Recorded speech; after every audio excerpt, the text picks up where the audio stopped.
Hello and welcome to another video of mine. Today, we're going to be taking a look at Resident Evil 4 Remake. Now, this is the remake. Obviously, this game, when it came out way back in 2005, it changed the entire, you could say, survival horror genre. In fact, it led to influencing so many games because of the way it was made. Now, I'm talking about the camera angles. It has this over the shoulder camera angle, and that influenced a lot of games like Gears of War, Mass Effect, and it had that lasting impact. We still see the same kind of a camera angle in so many of these shooter type games. So that's the effect that this game has had on so many of the developers and even users, gamers from all around the world. They love the original version, and I'm sure they're going to love this Resident Evil 4 remake as well, because this is a power packed remake. In fact, Capcom, it's at the top of their game when it comes to making a remake of a game. So this is a fantastic remake, one that I would easily recommend to all you lovely people. So today's video is going to be all about Resident Evil 4 Remake, and I'm going to talk about the game very, you could say, lightly, because I'm sure a lot of you are already familiar with this game. It's a very popular game, almost 20 years old, so it has that nostalgic value as well. And however, I mean, not this one, because this is obviously the remake. I'm talking about the original game, but you still have elements from that original game. The seeds are here, and although this game looks visually very different, because obviously technology has come a long way. There have been so many improvements graphically, and machines and computers, they take advantage. Even consoles now take advantage of all the technological advancements that have happened. You obviously get a far more polished product with Resident Evil 4 Remake. So I'm here to talk about what kind of a device I was playing this on, but because that's important to a lot of people, and what kind of performance I was drawing from my personal device. And I'm just going to share my personal opinion about this game. It's not going to be a very long video because, unlike other videos, I don't think Resident Evil 4 Remake really needs any introduction. We all know it. It's a very popular game. If you take a look at the Metacritic scores, all above 9 out of 10, in the high nines, tens. In fact, some have even called it like a masterpiece by giving it a 10 on 10, a perfect score. So whether it's Metacritic scores, whether it's critical reviews, whether it's user reviews, you would find this game highly rated no matter where you go. Video reviews, blogs, even articles that talk about it have always spoken very highly of Resident Evil 4. And therefore, it deserved a remake. And for those of you who don't know, this obviously belongs to the same universe of Resident Evil. We recently had the Resident Evil 2 and Resident Evil 3 remakes as well, all done really well. But I think this stands apart from them in terms of the overall quality. This, I believe, also because of the fact that the original 2005 game was so good that, man, this game, playing this in 2023 with latest and the greatest, you could say, hardware and software available to you, it's going to be a real blast of a time. And I've really enjoyed this game. I'm already down to chapter 13 in this game. I'm almost about to finish it. So I can give you my opinion about this game now that I've played it extensively and for hours at end. In fact, I was trying to complete it over the weekend, but I was not able to. So I'll have to pick up the last few chapters maybe in a day or two. Now, overall, this game, man, it's gory. It's got a lot of action. It's got the right camera angle. It's got great characters. It's got great, you could say, cutscenes.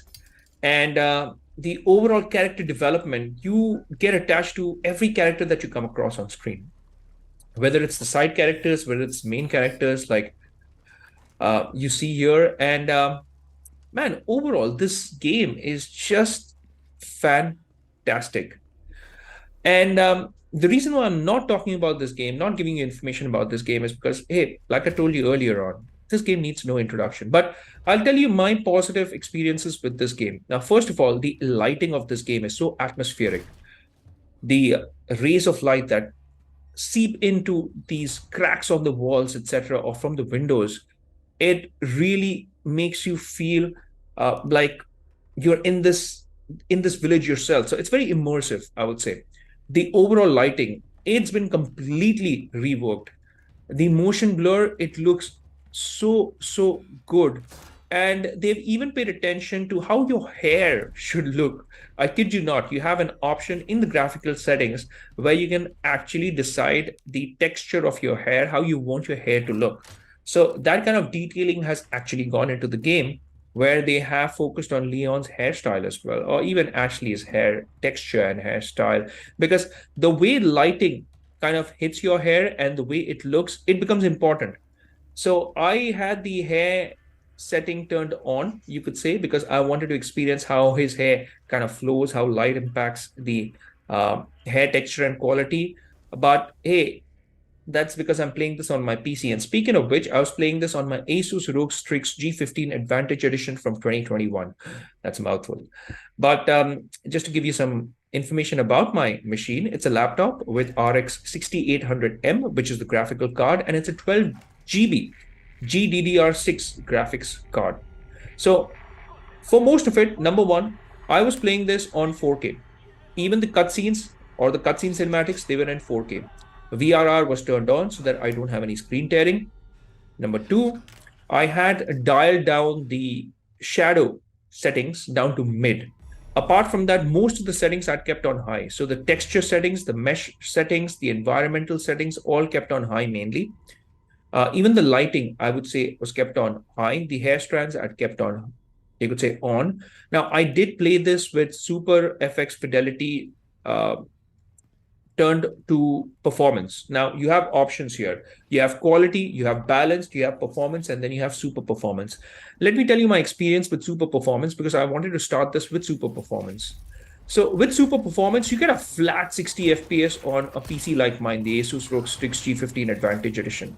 But what happens is, like any other machine with Fidelity FX super resolution in the super performance mode, is that around the grass, around the tree leaves, etc., you have this aliasing issue, like the shimmering issue that you get. So that I obviously experienced. Now, when you turn it down to performance, not so much. There's a massive improvement. By the way, in this game, you have two options.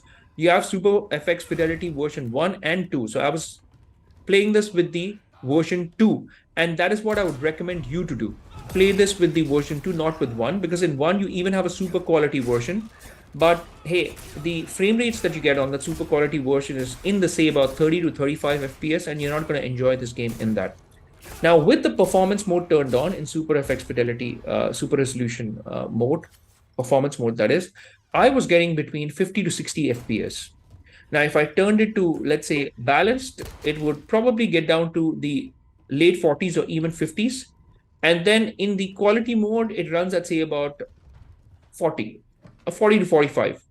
Now, when I turn the Super FX Fidelity settings off and I try to switch it over to FXAA plus TAA, that is fast anti-aliasing or temporal anti-aliasing, you have an option of doing that as well. The image quality obviously gets a boost. So everything looks way sharper than on the FX Super Fidelity mode, but at the cost of the frame rates, because the frame rates dropped to, say, about 23 to 24 with the kind of settings that I had turned on. So what I want to say in short is that this game is super optimized for AMD's FSR 2.0. So with AMD's FSR 2.0, especially I'm playing on an all AMD machine with the RX 6800M, in the performance mode as well, you can take a look at it. I hardly felt that shimmering effect in grass, tree leaves, etc. Even in the performance mode, everything looked really sharp. Everything looked great. Playing it on native 4K, you can take a look at the hair texture here as well. And the lighting, etc., all turned high, except for the shadows. The shadows were turned low. And I was getting a solid 55 to 60 FPS. Now, in case you're wondering, hey, your screen recording says something else. So for most of it, we are taking a look at the screen recording. The top left hand side, you would see there's an FPS counter as well. It's mainly hovering between, say, about 40 to 55 FPS. So that seems to be really fluctuating. Let me tell you that I'm taking a screen recording out of my computer. Like I'm not using a third-party device, so no screen capture, recording device, etc. This is a direct screen recording. Now, if you're gaming and if you're doing a direct screen recording, it takes a toll on your GPU and your CPU, and that may lead to at least 5 to 10 FPS dropping. Then when you're not recording your screen. So since I've played this quite a lot, I can tell you that without the screen recording, when I was playing this with AMD FSR 2.0 in the performance mode, I was getting between 50 to 60 FPS. For most of it, the high 55, 56 FPS, I was comfortably getting with AMD FSR 2.0. And that's how well this has been optimized for AMD FSR 2.0. For those of you who are not playing it on an AMD machine and who are playing this on, let's say, an NVIDIA graphics card, well, you have other options as well, like turning the FSR 2.0 off completely and then just playing it with TAA or FXAA on. And obviously, you need at least, I would say, a 3070 Ti or 3080 Ti to be able to, or 3080 for that, to be able to enjoy this game with this kind of setting that I was playing this on. Now, the thing that I like about AMD machines is that, for games which take advantage of the AMD FSR 2.0, the games run really well. I mean, very smooth. So there were hardly any frame drops when it runs with AMD FSR 2.0. Like I told you, the high 50s to 60s even. Now, I kept a cap on the, you could say, the frame rate. Obviously, if you dial the resolution down, like if you bring it down to 1440p or 1080p, if your monitor or if your screens are able to run it at 120 FPS, then I recommend that you at least dial it down to 1440p and also try it out. Because when you try it with 1440p and 120 FPS, man, it does look absolutely smooth. And I recommend that you try that version out as well, because the advantage with that is that you can even turn the shadows up high. And if you bring it down to 1080p, then you may want to try the ray tracing options as well. However, in this video, I have not been able to try that. Maybe if you want me to try the ray tracing options out, and if you want me to make a separate video on this, I'm happy to make that as well. But I'm sure I will not be able to run it on my AMD machine with ray tracing turned on in 4K. I will have to dial the resolution down to say about 1080p if I want to enjoy the ray tracing option. And even the 120 hertz option, because my TV is capable of doing 120 hertz. So probably I can dial it down to 1080p to show you how well it runs on 120 hertz as well. But hey, that's a video for the future. If you do want to check that out as well, then do drop in a comment and let me know that, hey, kindly make a video of 120 FPS and 60 FPS side by side. I can even make a comparison video for you with the various options that are available, like AMD FSR 2.0, AMD FSR 1.0, and then the various options that are there, like quality, performance, balanced, and super performance. So if you want me to make a video dedicatedly on these various options that you get with AMD FSR 2.0, hit me up in the comment section and let me know. Now, as far as this video goes, I'm going to drop it off here. I hope you've enjoyed this video of mine. If you have, then I do make videos like this on my channel, and you can check out my gaming, you could say, section, and check out so many videos that I have. I make comparison videos, I make gameplay videos, and I give you my personal opinion about these games that I play. So if you like the content, I would appreciate it if you could hit that like, subscribe, and also that bell icon in case you want to get notified with all my latest videos. Apart from that, you sharing this video would also help with the YouTube algorithm, because it helps my channel grow. So that's it for this video, folks. It's a wrap for this one. I will see you lovely folks in my next video. Until that time, I'll say take care, stay safe, and hey, you've got to check out RE4 Remake. I highly recommend this game. This has elevated a masterpiece to something beyond a masterpiece. I have no words for it right now. In case you have a word for it, let me know in the comment section. And I'll see you lovely folks in my next one. Until that time, take care, stay safe, and may God bless you all.